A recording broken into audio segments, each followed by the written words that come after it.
We were approaching the end of our long journey. It was the morning of the 20th day. At noon we would reach Carson City, the capital of Nevada Territory. We were not glad, but sorry. It had been a fine pleasure trip, and we had fed fat on wonders every day. We were now well accustomed to stage life, and were very fond of it, so the idea of coming to a standstill and settling down in a humdrum existence in a village was not agreeable, but on the contrary, depressing. Visibly, our new home was a desert, walled in by barren, snow-clad mountains. There was not a tree in sight. There was no vegetation but the endless sagebrush and greasewood. All nature was gray with it. We were plowing through great deeps of powdery alkali dust that rose in thick clouds and floated across the plain like smoke from a burning house. We were coated with it like millers. So were the coach, the mules, the mailbags, the driver, we and the sagebrush, and the other scenery were all one monotonous color. Long trains of freight wagons in the distance, enveloped in ascending masses of dust, suggested pictures of prairies on fire. These teams and their masters were the only life we saw. Otherwise, we moved in the midst of solitude, silence, and desolation. Every 20 steps we passed the skeleton of some dead beast of burden, with its dust-coated skin stretched tightly over its empty ribs. Frequently a sullen raven sat upon the skull or the hips and contemplated the passing coach with meditative serenity. By and by, Carson City was pointed out to us. It nestled in the edge of a great plain and was a sufficient number of miles away to look like an assemblage of mere white spots in the shadow of a grim range of mountains overlooking it, whose summits seemed lifted clear out of companionship and consciousness of earthly things. We arrived, disembarked, and the stage went on. It was a wooden town, its population 2,000 souls. The main street consisted of 4 or 5 blocks of little white frame stores, which were too high to sit down on, but not too high for various other purposes. In fact, hardly high enough.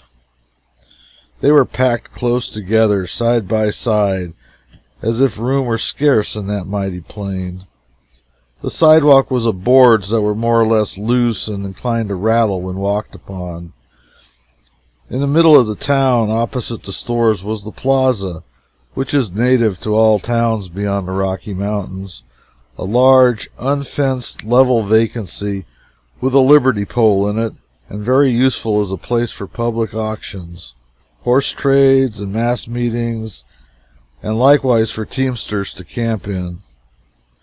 2 other sides of the plaza were faced by stores, offices, and stables. The rest of Carson City was pretty scattering. We were introduced to several citizens at the stage office and on the way up to the governor's from the hotel. Among others, to a Mr. Harris, who was on horseback. He began to say something, but interrupted himself with a remark. "I'll have to get you to excuse me a minute. Yonder is the witness that swore I helped to rob the California coach. A piece of impertinent intermeddling, sir, for I'm not even acquainted with the man." Then he rode over and began to rebuke the stranger with a 6-shooter, and the stranger began to explain with another. When the pistols were empty, the stranger resumed his work, mending a whiplash, and Mr. Harris rode by with a polite nod, homeward bound, with a bullet through one of his lungs and several in his hips, and from them issued little rivulets of blood that coursed down the horse's side and made the animal look picturesque.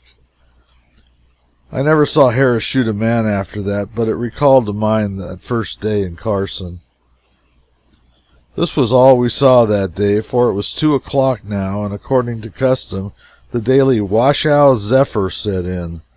A soaring dust drift about the size of the United States set up edgewise came with it, and the capital of Nevada Territory disappeared from view.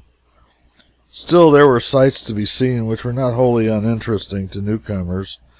For the vast dust cloud was thickly freckled with things strange to the upper air, things living and dead, that flitted hither and thither, going and coming, appearing and disappearing, the rolling billows of dust, hats, chickens, and parasols sailing in the remote heavens. Blankets, tin signs, sagebrush, and shingles a shade lower, doormats and buffalo robes lower still, shovels and coal scuttles on the next grade, glass doors, cats, and little children on the next, disrupted lumber yards, light buggies, and wheelbarrows on the next. And down only 30 or 40 feet above the ground was a scurrying storm of immigrating roofs and vacant lots. It was something to see that much. I could have seen more if I kept the dust out of my eyes. But seriously, a washout wind is by no means a trifling matter. It blows flimsy houses down. It lifts shingle roofs occasionally, rolls up tin ones like sheet music, now and then blows a stagecoach over and spills the passengers.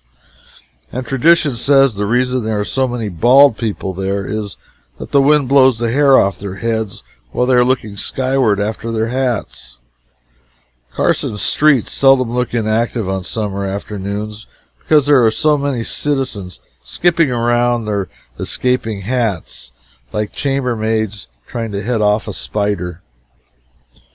The Washoe Zephyr, Washoe is a pet nickname for Nevada, is a peculiarly scriptural wind in that no man knoweth whence it cometh, that is to say, where it originates.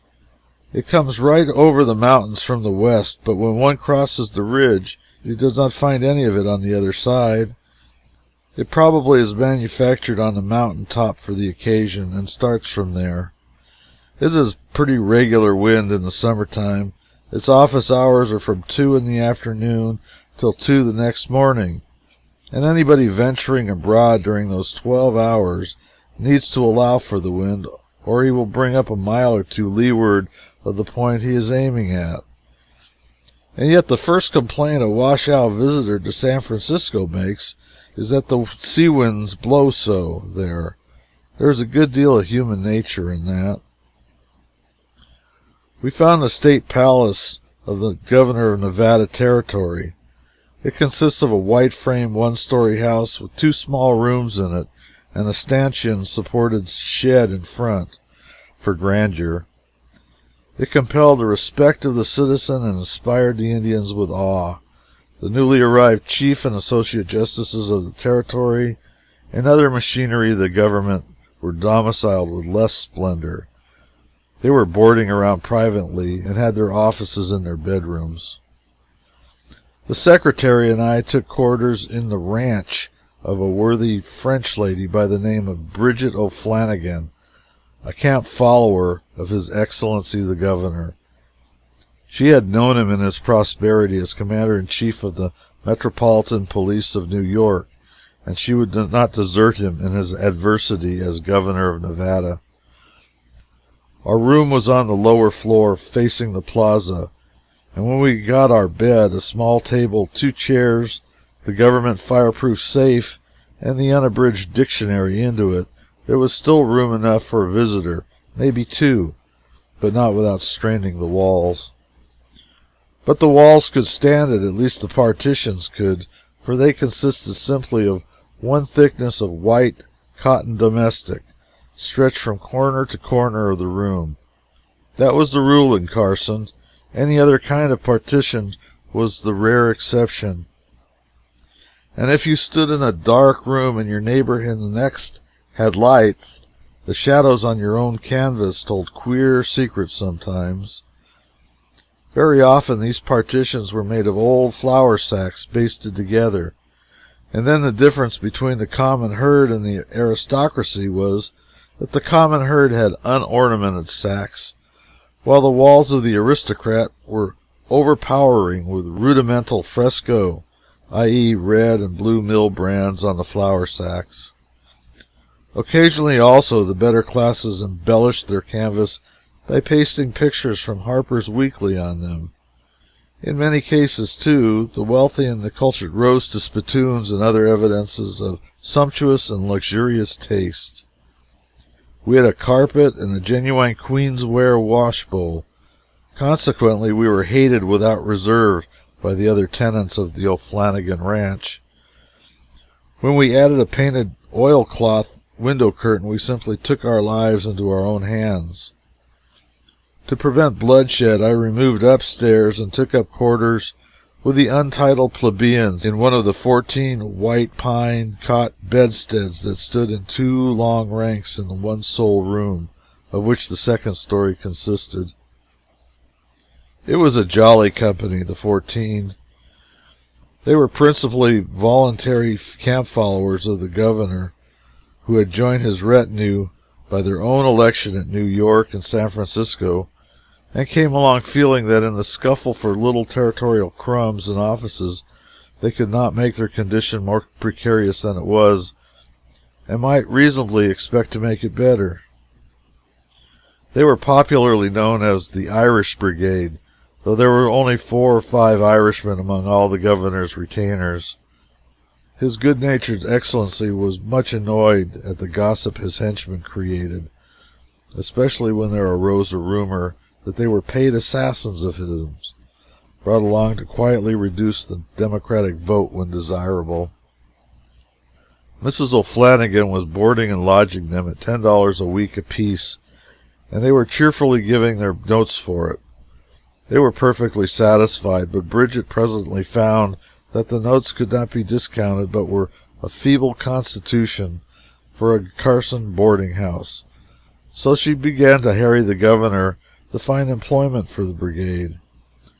Her importunities and theirs drove them to a general desperation at last, and he finally summoned the brigade to his presence. Then said he, "Gentlemen, I have planned a lucrative and useful service for you, a service which will provide you with recreation amid noble landscapes and afford you never-ceasing opportunities for enriching your minds by observation and study. I want you to survey a railroad from Carson City westward to a certain point. When the legislature meets, I will have the necessary bill passed and the remuneration arranged." What, a railroad over the Sierra Nevada mountains? Well, then survey it eastward to a certain point. He converted them into surveyors, chain bearers, and so on, and turned them loose in the desert. It was recreation with a vengeance. Recreation on foot, lugging chains through sand and sagebrush, under a sultry sun, and among cattle bones, coyotes, and tarantulas. Romantic adventure could go no further. They surveyed very slowly, very deliberately, very carefully. They returned every night during the first week, dusty, footsore, tired, and hungry, but very jolly. They brought in great store of prodigious hairy spiders, tarantulas, and imprisoned them in covered tumblers upstairs in the ranch. After the first week, they had to camp on the field, for they were getting well eastward. They made a good many inquiries as to the location of that indefinite certain point, but got no information. At last, to peculiarly urgent inquiry of how far eastward, Governor Nye telegraphed back, "To the Atlantic Ocean, blast you, and then Bridget, and go on." This brought back the dusty toilers, who sent in a report and ceased from their labors. The governor was always comfortable about it, and he said Mrs. O'Flanagan would hold him for the brigade's board anyhow, and he intended to get what entertainment he could out of the boys. He said with his old-time pleasant twinkle that he meant to survey them into Utah and then telegraph Brigham to hang them for trespass. The surveyors brought back more tarantulas with them, so we had quite a menagerie arranged along the shelves of the room. Some of these spiders could straddle over a common saucer with their hairy, muscular legs, when their feelings were hurt or their dignity offended, they were the wickedest-looking desperadoes the animal world can furnish. If their glass prison houses were touched ever so lightly, they were up and spoiling for a fight in a minute. Starchy, proud, Indeed, they would take up a straw and pick their teeth like a member of Congress. It was as usual a furious zephyr blowing the first night of the brigade's return, and about midnight the roof of the adjoining stable blew off, and a corner of it came crashing through the side of our ranch. There was a simultaneous awakening and a tumultuous muster of the brigade in the dark, and a general tumbling and sprawling over each other in the narrow aisle between the bedrows. In the midst of the turmoil, Bob H. sprung up out of a sound sleep, knocked down a shelf with his head. Instantly he shouted, "Turn out, boys, the Tarantulas is loose." No warning ever sounded so dreadful. Nobody tried any longer to leave the room, lest he step on a tarantula. Every man groped for a trunk or a bed and jumped on it. Then followed the strangest silence, a silence of grisly suspense it was, too. Waiting, expectancy, fear. It was as dark as pitch, and one had to imagine the spectacle of those 14 scant-clad men roosting gingerly on trunks and beds, for not a thing could be seen. Then came occasional little interruptions of the silence, and one would recognize a man, tell his locality by his voice, or locate any other sound the sufferer made by his gropings or changes of position. The occasional voices were not given to much speaking. You simply heard a gentle ejaculation of "Oh!" followed by a solid thump, and you knew the gentleman had felt a hairy blanket or something touch his bare skin, and had skipped from a bed to the floor. Another silence. Pleasantly you would hear a gasping voice say, "Something's crawling up the back of my neck." Every now and then you would hear a little subdued scramble and a sorrowful "Oh, Lord!" and then you knew that somebody was getting away from something he took for a tarantula, and not losing any time about it either. Directly a voice in the corner rang out wild and clear, "I've got him! I've got him!" Pause and probable change of circumstance. "No, he's got me! Oh, ain't they never going to fetch a lantern?"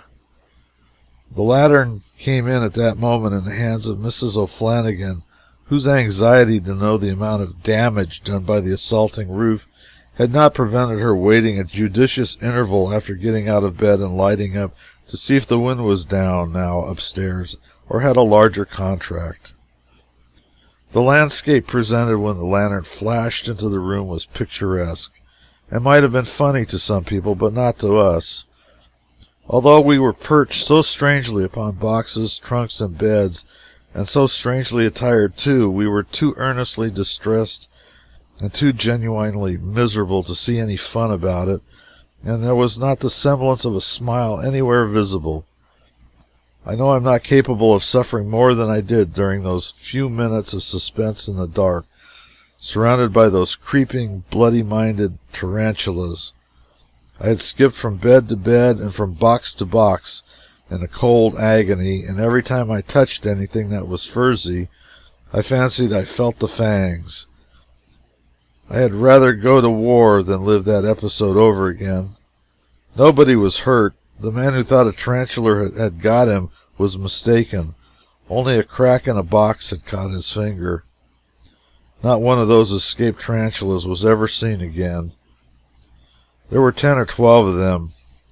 We took candles and hunted the place high and low for them, but with no success. Did we go back to bed then? We did nothing of the kind. Money could not have persuaded us to do it.